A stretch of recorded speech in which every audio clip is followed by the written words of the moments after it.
The silence in the Ashworth mansion was a specific kind of silence. It wasn't peaceful. It was the heavy, pressurized quiet of a museum after hours, a place where everything was priceless and nothing was meant to be touched. Imani, the nanny, had learned to move through the silence like a whisper, her presence felt but rarely acknowledged. She cared for 6-year-old Lily with a devotion that was fierce and tender, a pocket of genuine warmth in the cold, cavernous home. The house was all white marble and glass, a minimalist palace that seemed to reject the very idea of a child's clutter or a joyful mess. Her employers, Richard and Eleanor Ashworth, were cut from the same polished, unforgiving material. Richard was a man who measured the world in quarterly earnings and market shares. He was often absent, a ghost in a tailored suit who smelled of expensive cologne and quiet desperation. Eleanor, however, was a constant, unnerving presence. She drifted through the halls in silks and cashmeres, her face a perfect, serene mask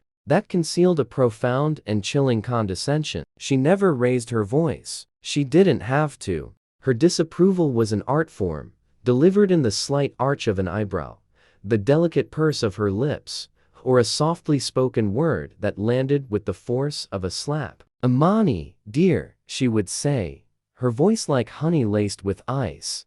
"Could you perhaps use the service entrance? The delivery men have left the foyer a bit untidy." It was a home where Imani was treated less like an employee and more like a necessary, but slightly inconvenient, piece of furniture.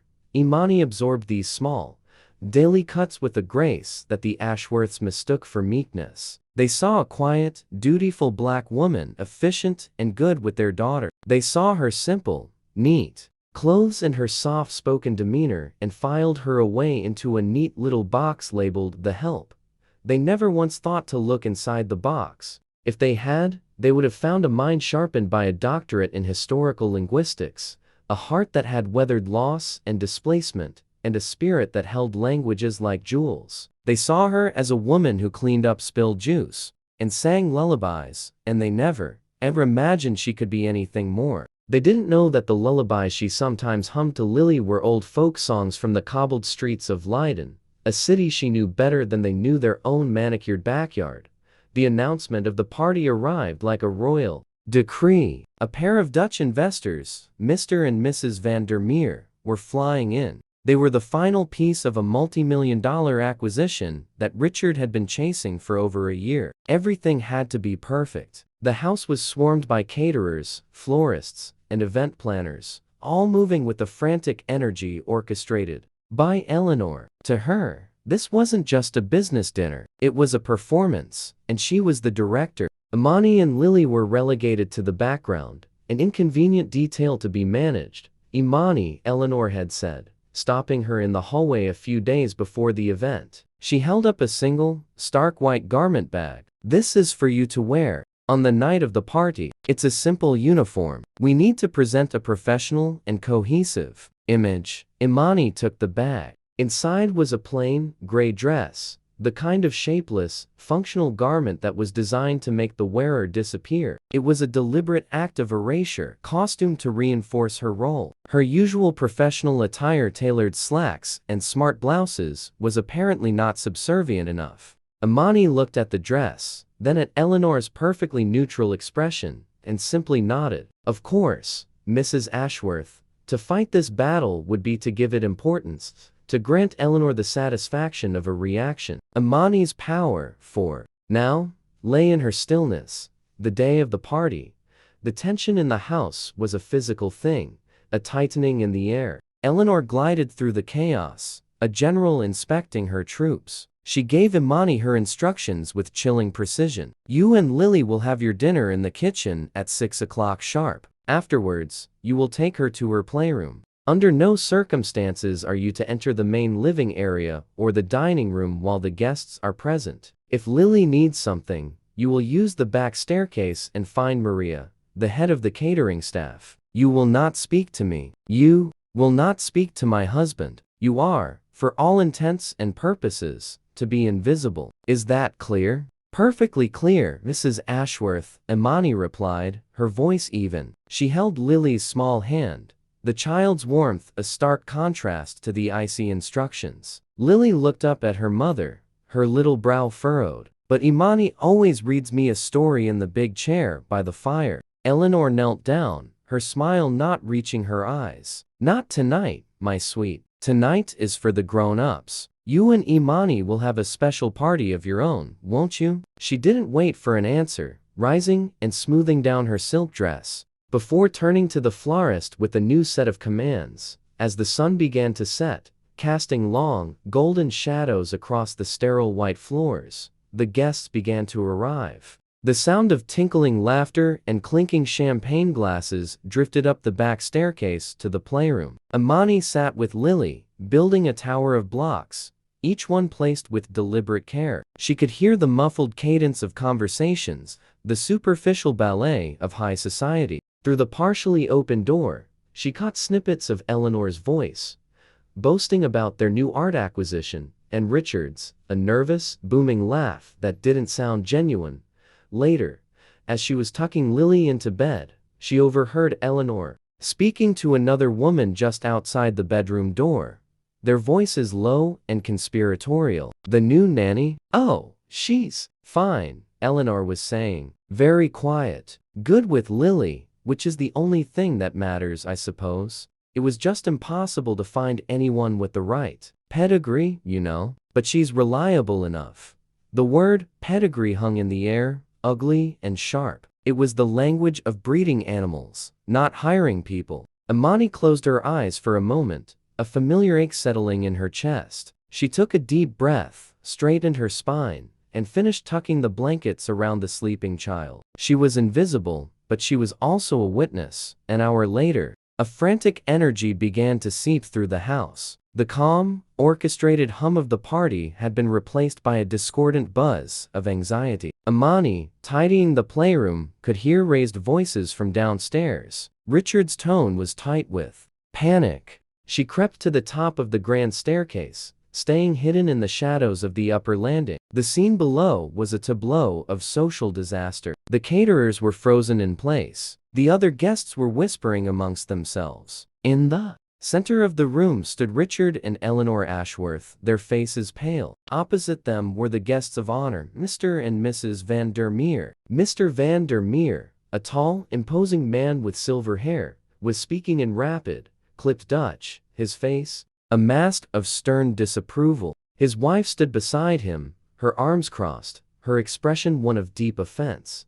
Richard was stammering, trying to placate them. Please, Mr. Van der Meer, I assure you, a misunderstanding. He was relying on a junior associate from his firm who was supposed to be fluent in Dutch, but the young man was sweating profusely, his translations clearly failing. He was butchering the language, turning complex business terms and cultural niceties into a clumsy, insulting word salad. He says, the young translator squeaked, his voice cracking, that your proposal ignores the soul clause. He says, it is a deep insult to his family's legacy.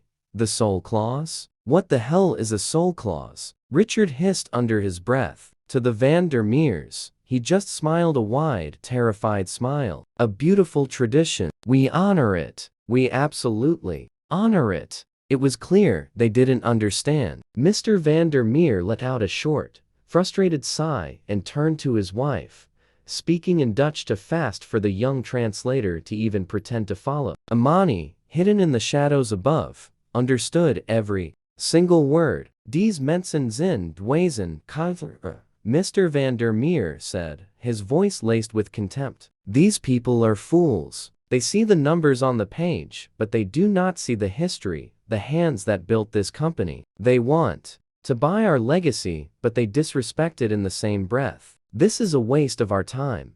His wife, Katja, placed a calming hand on his arm. Leighton, we believed bliven, Willem. We zullen ons verontschuldigen en vertrekken. Let us remain polite, Willem. We will make our excuses and leave. Downstairs, Eleanor saw the deal, her perfect evening, her social triumph, evaporating before her eyes. Her face, usually a mask of serene control, was pinched with fury and humiliation. Her eyes scanned the room, looking for someone, anyone, to blame. And then she looked up. Her gaze swept past the shadows of the landing and locked onto Imani. For a split second, she didn't seem to recognize her. Then, her expression hardened into pure, unadulterated rage. It was the rage of a queen whose meticulously planned coronation had been ruined by a bumbling court jester. She didn't care that Imani had done nothing. She only saw an audience to her failure, an insignificant, gray-clad audience who was not supposed to be there. You. Eleanor's voice was a low hiss that cut across the entire, silent room. What are you doing there? I gave you an order. Get back to the staff quarters. Now, every head in the room turned and looked up at Imani. The investors, the other guests, the caterers. 100 pairs of eyes fixed on her. The invisible woman suddenly bathed in a harsh, unforgiving spotlight. In that moment, something inside Imani shifted. It wasn't a snap. It was a slow, deliberate turning, like the tumblers of a great lock falling into place. She had absorbed the slights, endured the condescension, worn the uniform of invisibility. She had done it for Lily, for the paycheck that helped care for her ailing mother, for the quiet life she was trying to build. But to be shamed like this, to be used as a scapegoat for their own ignorance and arrogance, was a line she would not allow them to cross. Her dignity, she realized, was not something they could take from her. It was something she had to claim. She descended the grand staircase, not scurrying away as commanded, but walking with a slow, measured grace that commanded the attention of the entire room. The cheap, gray dress suddenly seemed irrelevant. All they could see was the quiet power in her posture, the fire in her eyes. She ignored the Ashworths, her focus entirely on the Dutch couple. She stopped a respectful few feet from them, inclined her head slightly, and then she spoke.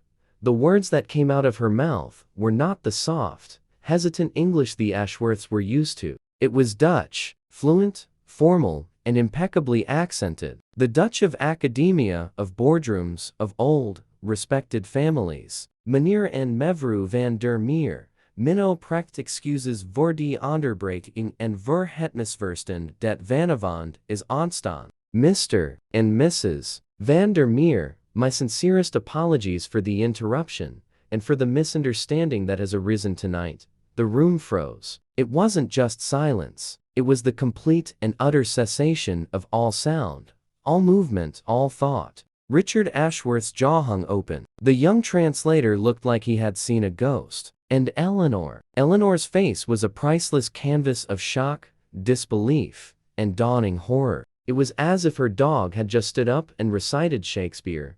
Willem van der Meer stared at Imani, his stern expression melting into one of pure astonishment. His wife, Katja, took a step forward, her eyes wide with curiosity. You spreekt ons taal, she said, her voice filled with wonder. You speak our language. Imani smiled, a small, genuine smile. Ja, mevrouw, ik heb mijn doctorate behaald aan de Universiteit Leiden.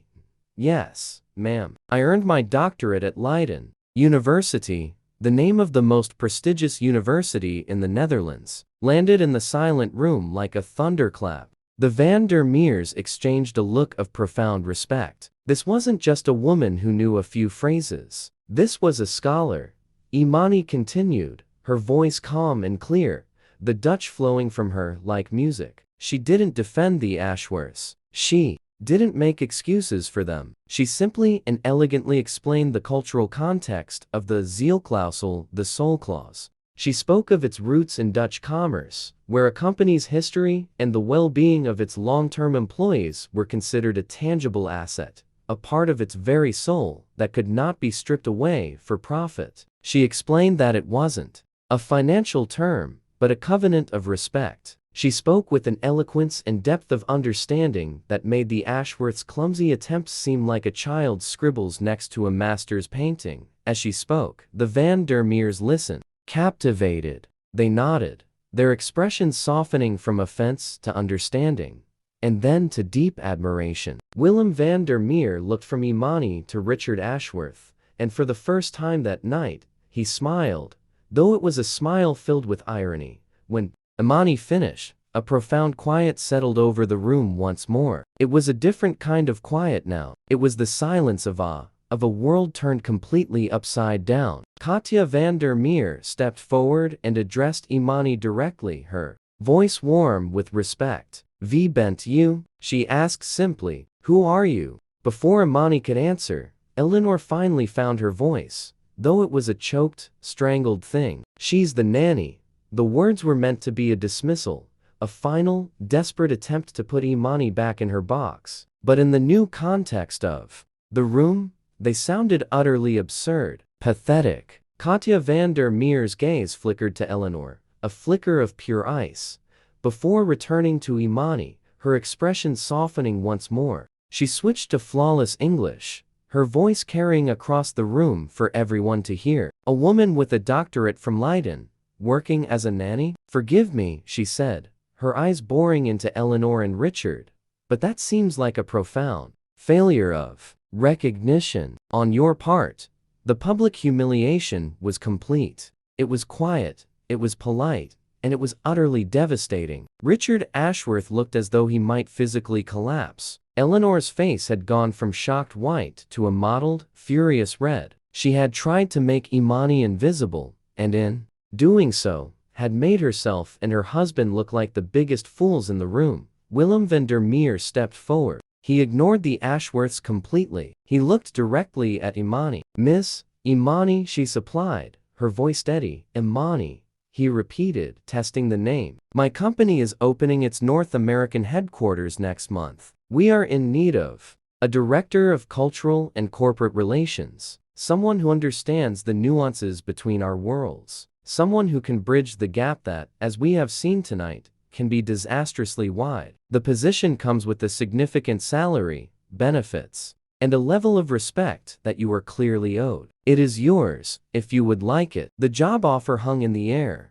a stunning, life-altering thunderbolt. Imani looked at the Van der Meers, at their genuine, respectful faces. She looked at the Ashworths, at their shattered pride and self-inflicted ruin. And she looked around, the silent, opulent room that had been her gilded cage. Thank you, Mr. Van der Meer, she said, her voice ringing with a newfound clarity. I would be honored to accept.